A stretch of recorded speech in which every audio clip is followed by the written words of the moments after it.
Bueno, para esta tercera práctica utilizamos un termistor que ese nos lo proporcionó el ingeniero, una pantalla LCD y un adaptador IC2 y 2C que nos facilitó el uso de la pantalla LCD, ya que hace que todos los pines de la pantalla se terminen en dos puntas que van conectadas al Arduino en entradas analógicas.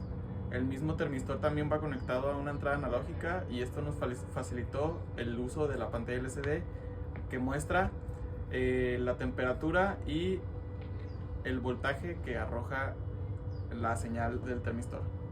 En esta práctica 3 constaba de utilizar un termistor que nos arrojaba temperatura y resistencia. Bueno, este termistor funciona en forma de resistencia, el cual al darnos 10 ohms nos daba una temperatura de 20 grados centígrados.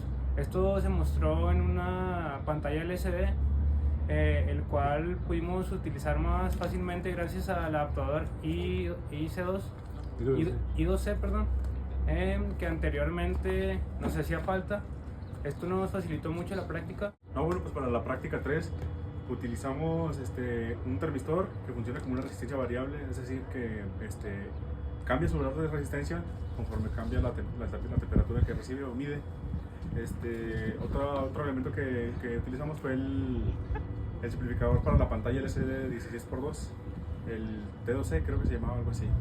Bueno, pues eso creo que fue lo más importante de esta práctica, ya que fue gracias a eso que yo creo salió. Pues en sí la resistencia variable funciona como un divisor de voltaje, como lo vimos en el salón de forma teórica. Entonces ya pues conectamos todo y obtuvimos los resultados que queríamos. Cómo funciona el termistor y cómo se aplicaba lo de la resistencia dependiendo de qué tanta temperatura hubiera. También pues lo que hicimos también fue de ver cómo funcionaba con una pantalla LCD, y pues lo que nos ayudó fue también el hecho de que la pantalla tuviera el módulo I2C, que nos ayudó que fuera más fácil de ver. En esta práctica se utilizó un termistor en el cual se mostraba una pantalla LCD, el rango de ohms y dependiendo de la temperatura mostrada. También se utilizó un I²E, el cual se acoplaba a la LCD para hacer más fácil su conexión. Bueno, pues para la cuarta práctica se realizó utilizamos otra resistencia variable, pero en este caso fue un PT100, que es un elemento un poco más físico, como quien dice. Funciona alimentándolo con 24 volts de una fuente de voltaje. También utilizamos el Arduino, una resistencia de 220 ohms, aunque en la práctica se especifica que es una de 250, pero como no había y no tuvimos las 4 de 1000 para poder hacer paralela, pues así se quedó. Entonces pues el objetivo de la práctica pues al principio era que apareciera en el monitor serial los valores medidos de la temperatura y en voltaje de la resistencia variable, y luego agregamos la pantalla LCD y ya nos mostró el valor de la temperatura y en el monitor serial el valor del voltaje, que era lo que se pretendía lograr.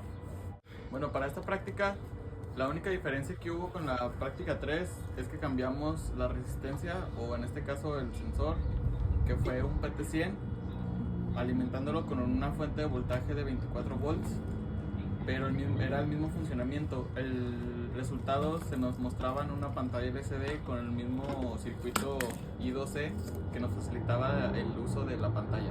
En esta práctica se utilizó un PT100, el cual se utilizaba para medir la temperatura y con el rango de voltaje, que era entre 1 y 5 volts, el cual era mostrado primero en el monitor serie y después se actualizó la práctica a usarla en el LCD.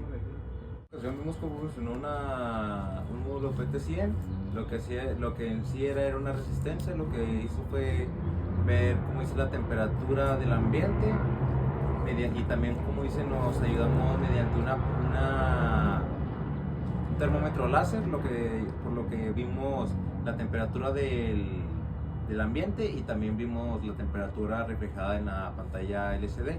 También vimos los voltajes que se usaban, que eran 24 volts en este caso. En práctica 4 utilizamos también una resistencia variable, aunque en este caso era de tipo PT100.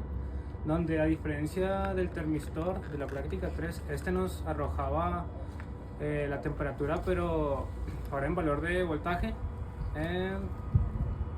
Igual nos arrojó el resultado a la pantalla LCD, que igualmente se utilizó el adaptador I2C para mayor facilidad.